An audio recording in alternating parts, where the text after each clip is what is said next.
Halo teman-teman investor, apa kabar semuanya? Kembali lagi bersama saya Rifan Kurniawan dan di video ini saya mau ngobrolin soal window dressing.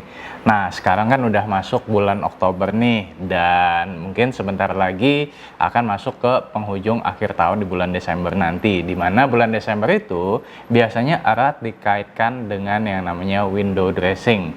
Nah, seperti apa sih sebenarnya window dressing dan apa yang menyebabkan dan bagaimana kita sebagai investor harus menyikapi window dressing ini? Stay tune terus di video ini.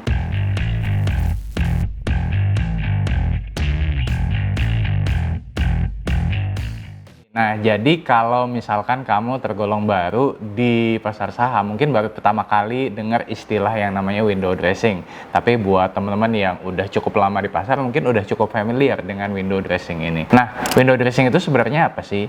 Jadi, window dressing itu sebenarnya adalah momen di mana setiap akhir tahun biasanya ada kecenderungan indeks harga saham gabungan atau IHSG mengalami kenaikan yang positif dan biasanya kenaikannya juga cukup tinggi. Window dressing ini sebenarnya kalau misalkan teman-teman bayangin ya, kalau misalkan di luar negeri, toko-toko yang ada di samping gitu ya, di jalan utama, di mana konsumen tuh biasanya bisa memilih brand-brand atau produk-produk yang disukainya. Jadi ibaratnya seperti belanja lah di saat akhir tahun. Nah, window dressing tadi istilah yang dipakai juga nih di pasar saham, di mana biasanya pada menjelang akhir tahun itu banyak investor yang berlomba-lomba untuk membeli saham karena secara historical memang biasanya indeks ada kecenderungan naik di akhir tahun. Ini datanya saya ambil dari Stockbit, kinerja indeks harga saham gabungan secara month on month atau bulanan dari bulan Januari sampai dengan Desember selama 19 tahun terakhir.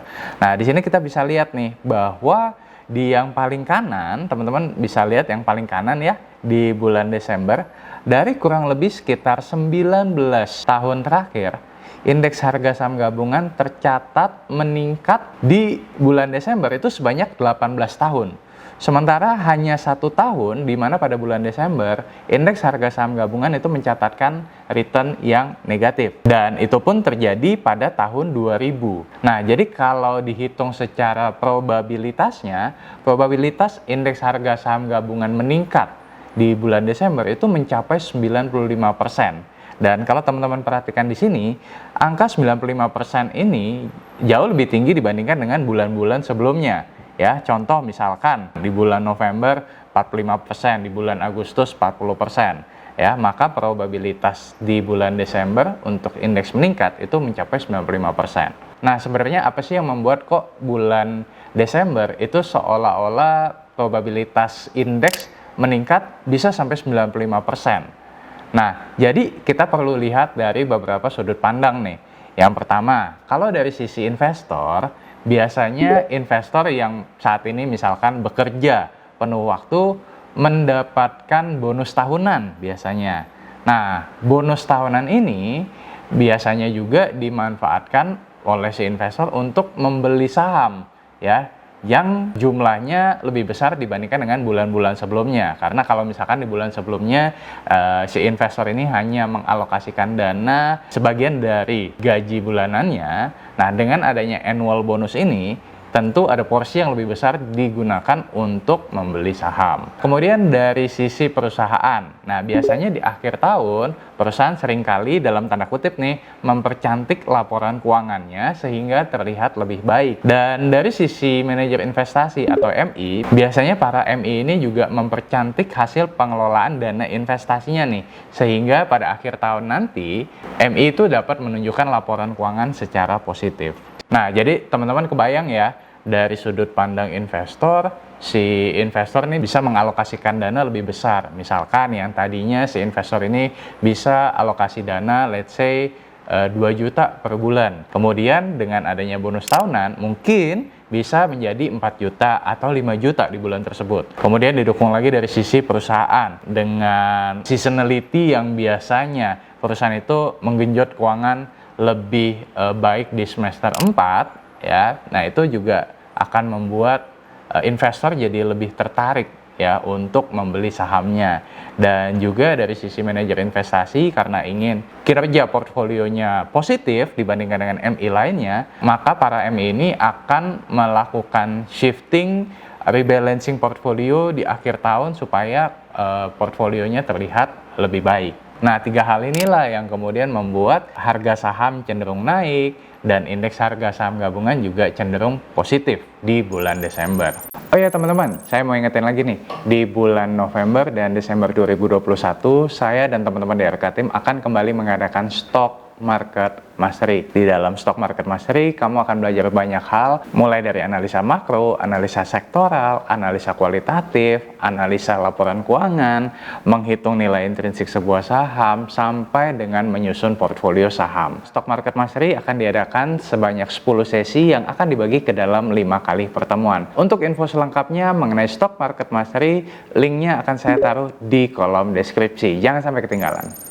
Nah, saya ingin lebih highlight sebenarnya dari sisi perusahaannya nih, teman-teman. Gimana sih praktik window dressing ini dilakukan oleh perusahaan? Ya, kenapa kok kinerja keuangan di banyak perusahaan itu bisa lebih positif di akhir tahun? Nah, jadi teman-teman perlu tahu nih. Jadi, yang pertama, biasanya perusahaan menawarkan diskon nih kepada konsumen untuk melakukan pembelian lebih awal. Dengan insentif diskon ini, maka konsumen akan melakukan pembelian lebih awal dan bisa dikonsolidasi ke laporan keuangan di akhir tahun. Ya, itulah kenapa di akhir tahun biasanya ada kecenderungan kinerja perusahaan tuh lebih tinggi dibandingkan dengan kuartal-kuartal sebelumnya. Nah, yang kedua, perusahaan juga bisa mengurangi jumlah penyusutan yang dibebankan nih. Jadi, bisa aja perusahaan belum mengakui beban yang seharusnya diakui pada periode di akhir tahun, ya, dan baru diakui di periode awal tahun berikutnya. Nah, dengan menggeser pengakuan penyusutan ini, maka secara akuntansi memungkinkan cost terlihat lebih kecil sehingga membuat laba terlihat lebih tinggi. Nah, cuman akan dibayarkan atau diakui di periode berikutnya pada awal tahun berikutnya. Trik yang ketiga, perusahaan juga bisa menunda pembayaran tagihan. Ya, dimana kalau misalkan nih ada tagihan-tagihan yang jatuh tempo pada akhir tahun. Nah, perusahaan biasanya bisa juga untuk menunda untuk membayarkan tagihan tersebut dan baru dibayarkan pada awal tahun di tahun berikutnya. Ya, tujuannya sama seperti nomor 2 tadi, ya, supaya cost terlihat lebih kecil dan laba bisa terlihat lebih tinggi. Yang keempat, perusahaan juga bisa nih menunda untuk membagikan keuntungan pada nasabah atau konsumen, ya, yang seharusnya bisa diklaim di akhir tahun tapi diakui atau dibagikan pada awal periode berikutnya. Dengan menunda pembagian keuntungan pada nasabah, ya, perusahaan bisa meningkatkan nilai saldonya tadi nih, ya, sehingga ya balik lagi laporan keuangan terlihat lebih baik. Dan yang kelima, perusahaan juga bisa menampilkan jumlah hutang tak tertagih dalam porsi yang rendah. Jadi kalau misalkan perusahaan ada sejumlah piutang yang tidak tertagih, ya bisa saja perusahaan tidak atau belum mengakuinya di periode tersebut dan baru diakui di awal periode berikutnya, ya, supaya laporan keuangan di akhir tahun tersebut terlihat lebih positif. Bagaimana dengan tahun 2021 ini? Window dressing di tahun 2021 ini masih akan berlanjut. Nah, bagaimana tips untuk mendapatkan keuntungan? Nah, yang pertama, saya sarankan teman-teman untuk lebih rajin dan teliti untuk membaca mengenai bisnis model perusahaan mana yang akan diuntungkan dengan window dressing ini. Ada perusahaan-perusahaan yang memang di akhir tahun kinerjanya lebih kinclong nih dibandingkan dengan periode-periode atau kuartal sebelumnya. Kemudian teman-teman juga bisa baca laporan keuangannya juga. Ya, lihat historical di tahun-tahun sebelumnya seperti apa, apakah ada kecenderungan kinerjanya meningkat di akhir tahun. Nah, mumpung sekarang juga masih bulan Oktober, saya juga saranin nih supaya teman-teman menyiapkan dana yang lebih besar, ya, sebelum window dressing tersebut dimulai, ya. Jadi tujuannya apa? Ya, tujuannya adalah teman-teman bisa mulai mencicil beli juga dari sekarang di saham-saham yang menurut analisa teman-teman adalah perusahaan yang memang bagus dan valuasinya saat ini masih reasonable, teman-teman bisa mulai cicil dari sekarang. Karena kalau misalkan nih kita beli saat harga sahamnya sudah naik tinggi, tentu return yang akan kita dapatkan menjadi lebih kecil. Tapi tetap hati-hati nih, kalau misalkan kalian mau masuk ke saham yang naiknya udah cukup signifikan, bukan tidak mungkin harga sahamnya nanti malah akan terkoreksi ya. Jadi saran saya tetap perhatikan bisnis perusahaannya, pelajari laporan keuangannya, dan juga pelajari valuasinya. Oke, sekian dulu penjelasan mengenai window dressing, semoga bermanfaat.